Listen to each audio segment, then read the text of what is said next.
Welcome to ATCM, the Emergency Medicine channel. Today we'll be discussing a case of a young adult who presented to us with complaints of fever and altered sensorium. Can we begin, sir? Okay.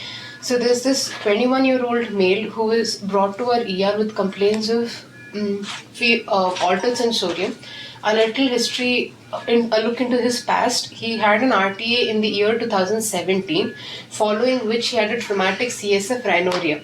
And he underwent endoscopy-assisted CSF rhinorrhea repair in the year 2020, and following which he also had a right-sided SNHL, sensory neural hearing loss, and he was on hearing aid.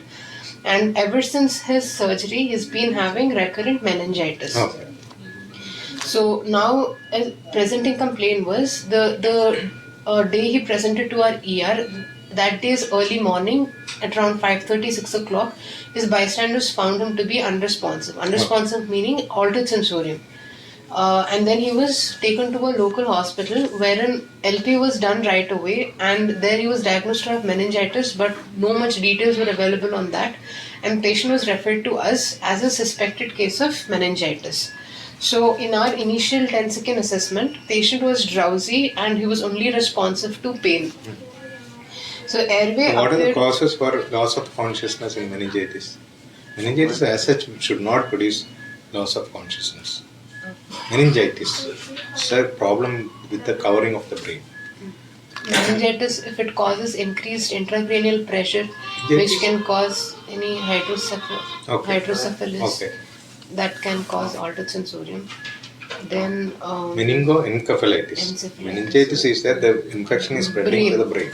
Then patient can have altered behavior. Then one need told like obstructive hydrocephalus can be a sequel of meningitis. Then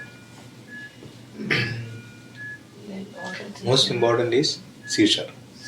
Seizures. Meningitis patients can have seizures, stroke-like symptoms. These all are due to the inflammation of the blood vessel, vasculitis. Okay. Meningitis can sometimes lead to vasculitis and stroke-like symptoms, seizures. All these things are possible. In that case, you get altered behavior. Either patient should have meningoencephalitis, seizure, or obstructive hydrocephalus.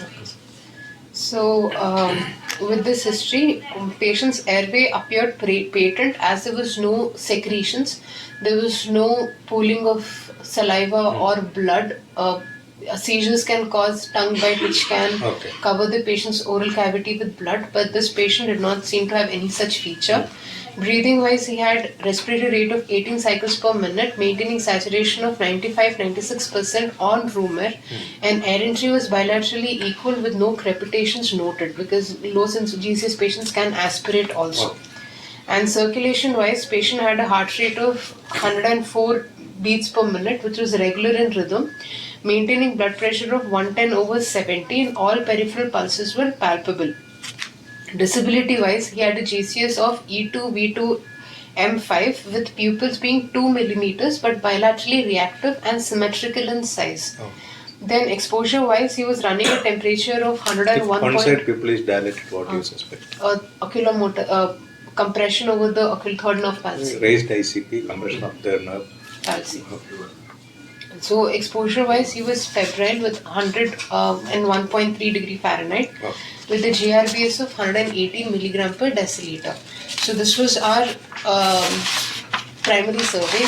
As an adjunct, just to see if the patient has any PCO2 buildup or any hypoxemia, we took a ABG, which did not show any acid-base derangement. A patient's pH was 7.39 with a PCO2 of 45.6, and his PO2 was 97.6 with a bicarbonate of 23.4 and a lactate was 0.8. So ABG was quite clean, and ECG we took, which only showed sinus tachycardia, possibly secondary to the fever that he was running. Otherwise, no other issues with him. And systemic examination wise, because we were strongly suspecting even meningitis, we specifically looked for meningeal signs, wherein patient's nuchal rigidity, neck stiffness was positive. And where else you get neck stiffness other than meningitis? SAH. Classically SAH. Neck rigidity, what we are telling is on nuchal rigidity. It is possible in Parkinsonism, it is possible in cervical spondylosis, but patient is having headache, altered behavior. Then patient is having neck stiffness, means mostly it is meningitis or subarachnoid hemorrhage. And there are two other classical meningeal signs that we can look for. One is Kernick's and the other one is Brudzinski's. In Kernick's, what we do is patient will resist the extension of the hip, extension of the knee when the patient's hip is flexed. Okay. And in Brudzinski, when more than resistance, they complain about pain. Pain.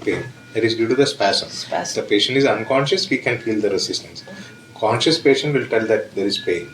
And then in Brudzinski's will passively flex the knee, and then involuntarily patient's hips flexes. But these signs were not very much elicited in this patient because of altered sensorium.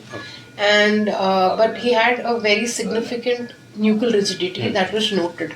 Apart from that, patient did not seem to have any focal neurological deficit, and no evidence of post-seizure, post-ictal visions. Plantar bilaterally flexors. And then the other systemic examination was negative, and we specifically looked for any aspiration signs which were also negative in this patient. So with this initial primary survey, we moved on to a little into the sample history, the signs and symptoms. It so happened that the patient had a preceding 1 week history of an upper respiratory tract infection, but patient was being conservatively managed for it, on and off fever with running nose. But after this episode of an upper respiratory tract infection attack, after about a week, he developed altered sensorium, and he had very high grade fever, which is why he was taken to a local hospital, wherein because of very strong supportive history for meningitis, patient was... How do you suspect CNS rhinorrhea? Because previously he had CNS rhinorrhea, and the neurosurgeon has closed the problem. So, sir, a CSF rhinorrhea is another sign for a basal skull fracture. So, in this, whenever a patient has a very significant trauma history and complains of running nose, especially when the patient is bending over and patient has continuous flow or drainage from the nose which he cannot sniff back. So that's called as a teapot sign. This is one of the clinical signs that we can see. The other one would be when we take the discharge on a handkerchief, there will be a halo sign wherein the blood will be centered in the center, concentrated in the center, and there will be a halo around it, which is the CSF. That is depending upon the density of the fluids, it will get dispersed like that. And then the other confirmatory test is beta 2 transferrin, which is present majorly in CSF. Glucose is another important thing. So glucose will have similar findings what you get in CSF finding if you are doing an LP, but that will not be there in your normal rhinorrhea. What investigation will diagnose it? MRI cysternography. Cysternography is the diagnostic test. But this patient had all these things. We have closed the problem. Now again he is coming with the same complaint. We don't know that rhinorrhea is CSF rhinorrhea or not. We have to reinvestigate. So, with this background history, LP was done, wherein they only said that the referral letter that we received only said possibility of meningitis, but there wasn't much of information on it for us to go about it. And because the patient had low sensorium, they had also done a CT brain scan, which did not show any IC bleed as such, and that also said subtle hypodensities along the sylvian fissures, with again a probability of meningitis referred here. So since IC bleed was ruled out, we did not really repeat any CT image again. But with a strong suspicion for an MRI brain meningitis, we did do an MRI brain with contrast, which we'll discuss in a while.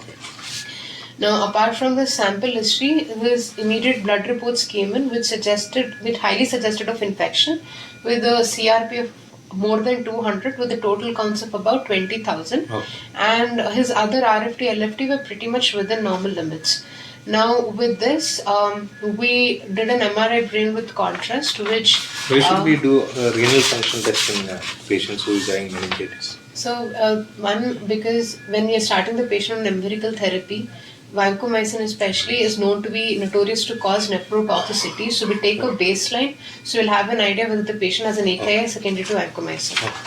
So, with this MRI brain with contrast, although did not really suggested any meningeal enhancement, but strong features of sinusitis and discharge from the nasal cavity was seen, which required further CT cystonogram to locate the etiology or the location of the bleed, the drainage, whether it was the leak from the previous surgery or if it was a fresh discharge from a temporal bone fracture that had to be evaluated. But at present, we had to stabilize the patient. Okay. So CT cystonogram was selectively planned for a later date after patient stabilization. Now, moving on to the proper management of meningitis, we went ahead with lumbar puncture in order to find out what's the meningitis etiology was. Was it a viral, bacterial, or TB? And it turned out that the patient had a very low glucose, CSF glucose with Low very high glucose protein. indicates what? That glucose is being used up by the organism. So which all organisms utilize glucose? Bacteria is notorious to Bacteria, cause, and then TB to an extent. TB is a bacteria. Actually, tubercular bacillate, it's a bacteria. Tox. Any other parasite? Parasites, Parasite. toxoplasmosis. It is not very common. Which is a very common parasite which infects that is fungus. Neurocysticercosis, no, that is. Not very common. Malaria. Malaria. What is Cerebral it? malaria. Cerebral malaria is one condition where the patient develops hypoglycemia, CSF low glucose, all these things. Okay. So patient had low glucose with high protein and significantly high total High protein counts. indicates what? More inflammation. It indicates inflammation. It doesn't mean that that is infectious. What are the conditions you get only proteins elevated without cells? Demyelinating diseases Multiple like sclerosis. multiple sclerosis.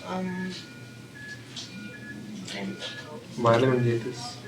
Viral meningitis cells will be there. Something like that.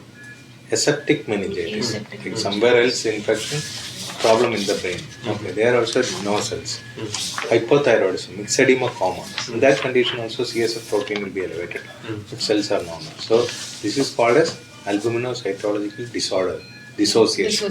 Classically explained in GPS. GPS. So, sir, apart from this, total counts generally in bacterial meningitis will be more than 1,000. Yes. But this patient had roughly around 500, possibly secondary to partially treated meningitis. If you give 1 or 2 doses of antibiotic, cells may not be elevated. If you give a dose of steroid, again cells may not elevate like what is given in books. So then apart from this, TB workup of CSF ADA is this, we don't really do it because ADA only in the pleural fluid we see. ADA is not indicated. Not indicated. Then apart from this, protein, sugar, TC, DC we take and we send for gram staining for both gram and for AP bacteria, and then fungal KOH can be taken and CSF culture to see if there's any growth of any other organisms. So while we did this patient tested positive for gram stain and turned out that the patient had a pneumococcal meningitis.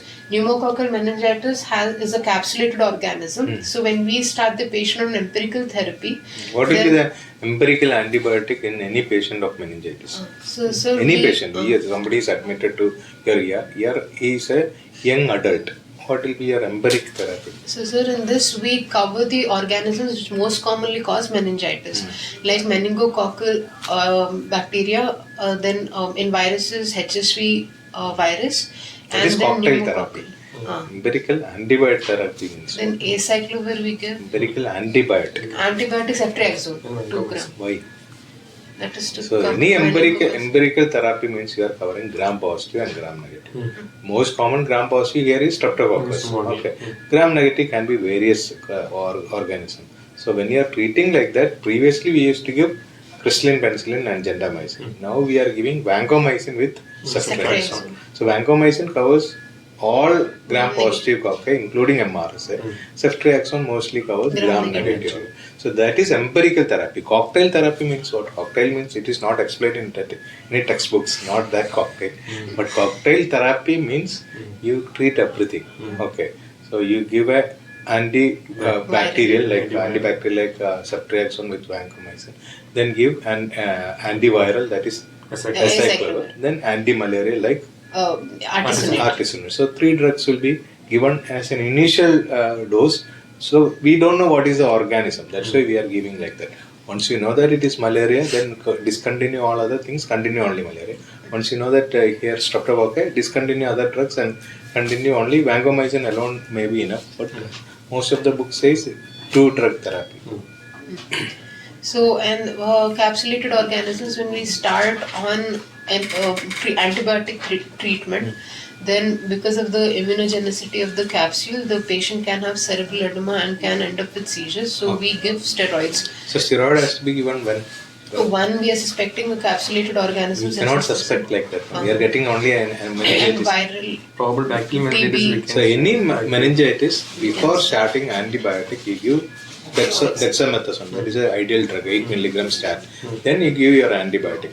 Get the this one like LP and see what is in gram stain. If gram stain is positive for gram positive, okay, continue it. If it is negative, you can discontinue it. If it is TB, again continue it. Okay, there the reasons are different. That's all. So that's the role of steroids in meningitis. So steroid has to be given before starting antibiotic. Then once you know that it is something else, gram-negative bacillus, then you can discontinue the steroid. So we give dexamethasone and a dosage of 0.15 mg per kg every 6 to 8 hourly, and then, like you said, sir, depending upon the reports, we alter the patient's regimen accordingly. So this should Why be dexamethasone? What is sugars so are good about penetration Penetration, CNS. One, it is a good penetration of the inflamed meninges. Second thing, long duration of action. Glucocorticoid. Now over time it deposits. glucocorticoid action is less. So your patient will not develop fluid retention. Okay. We don't want fluid retention in meningitis and encephalitis. So volume overload condition, at least in the brain.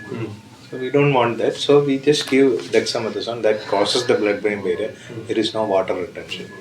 Main thing is crossing of the blood-brain barrier.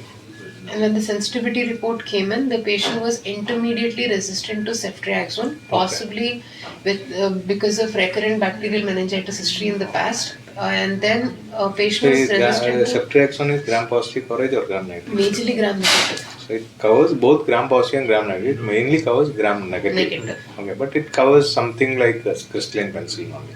But here it is partially resistant. But we have to continue the vancomycin. And then along with this, the thing was sensitive to, the bacteria was sensitive to vancomycin and fluoroquinolones like levofloxacin and moxifloxacin. So this was the sensitivity. So will you continue levofloxacin or moxifloxacin? It's a second line TB. No, not because of that. The penetration to that area. See, many drugs are, we have many antibiotics. Culture report we are getting. See, this antibiotic has to penetrate to that area. That will not occur with these quinolones like your vancomycin or ceftriaxone. Suppose it is in the urinary tract, this is a better drug. Quinolones are better drug. So that would be about the antibiotics. Antibiotics and steroids. The other thing is we put the patient for a careful hemodynamic monitoring because again meningococcal septicemia, but it's generally in pediatric age group, but can appear. So here problem is with us is this patient somebody has put a rice tube. Do you really recommend that? No, it's a CSF. You know that there is a problem with your CSF rhinorrhea, that a fracture was there in the previous. It is better not to put a rice tube in this patient. Wait for patient to recover. Okay.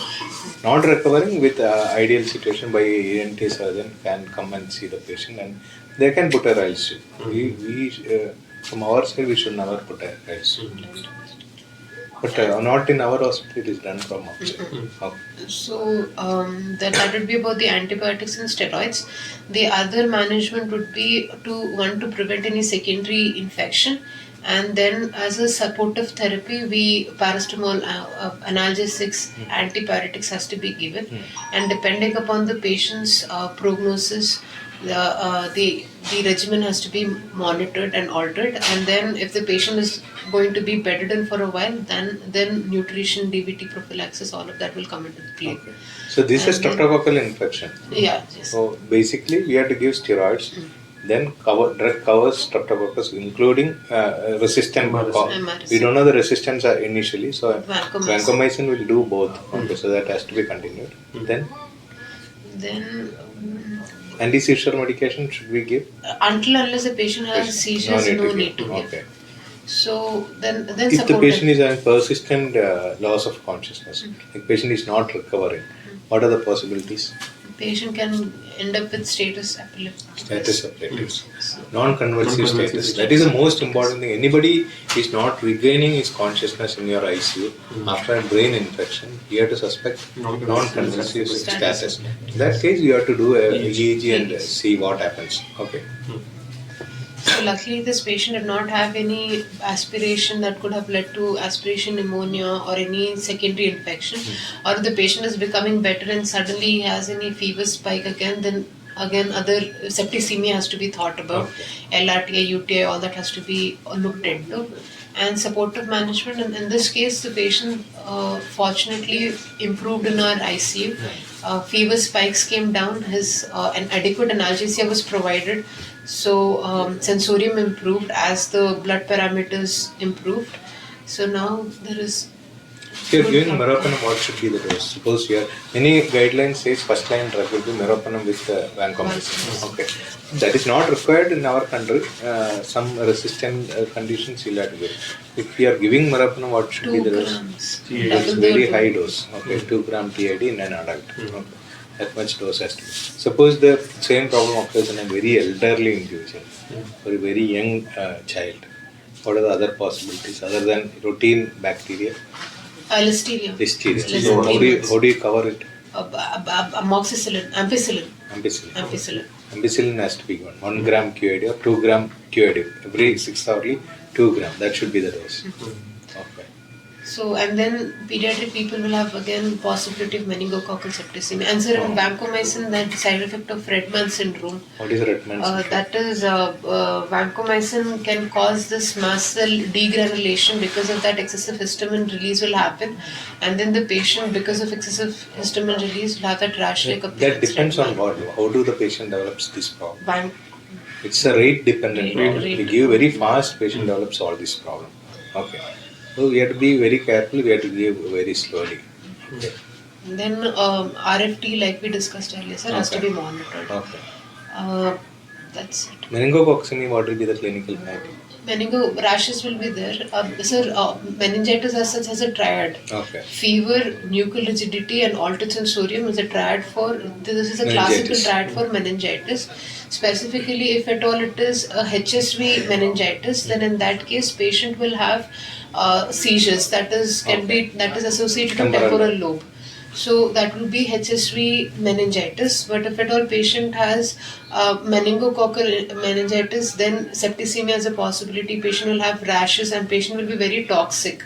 So this is meningo. What is Waterhouse Fredrickson? That is adrenal Hemorrhage. hemorrhage. And hypotension. Hypotension. Hypotension is the problem. There also you have to give steroids. Okay. How do you manage viral encephalitis? With acyclovir. Or viral encephalitis acyclovir?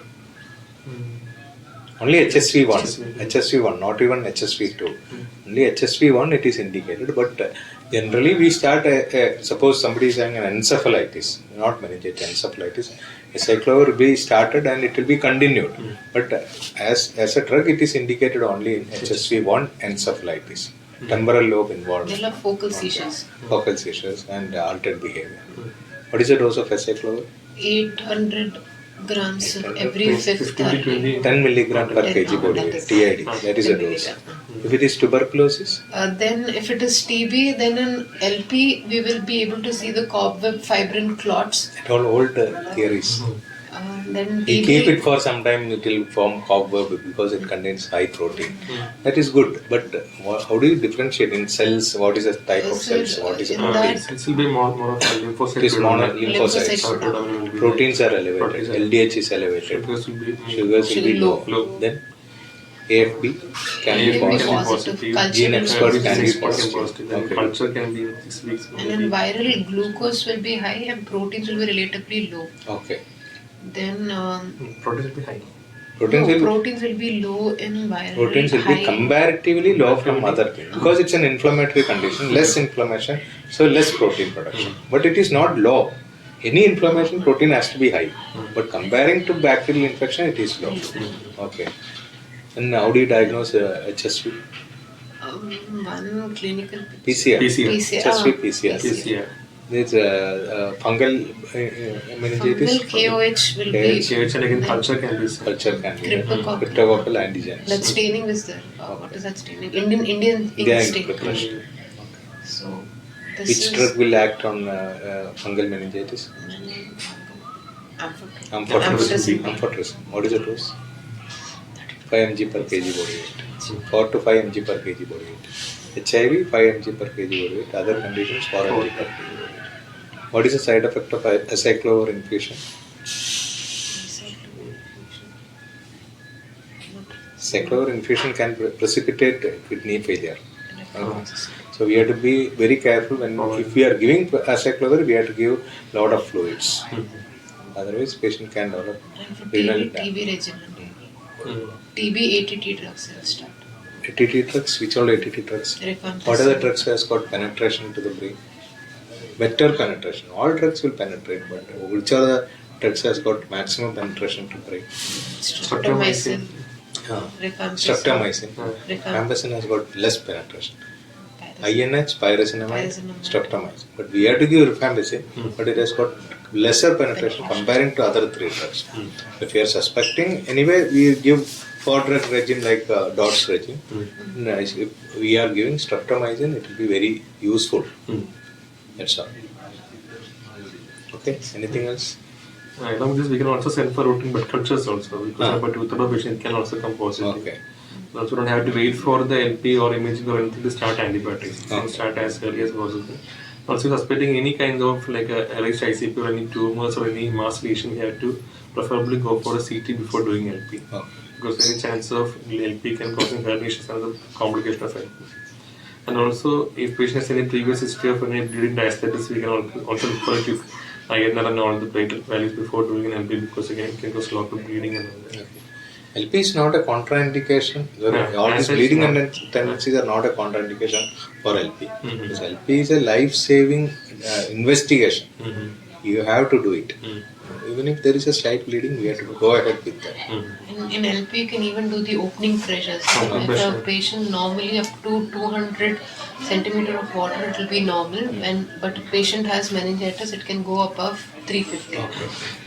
Routinely we send for all the total count, then cytology to for the which is the predominant cell, and then we cover for basic gram stain, then send for this thing, KOH smear for fungal, and also for basic cultures for this thing, TB and also AFP smear. So the routine things we send. Suppose you're not able to find any like, specific findings in this one, we can even go for extended spectrum, which comes out comes for extended virological panel and cryptococcus and all other extensive initially we can do in a second phase if not able to get the diagnosis.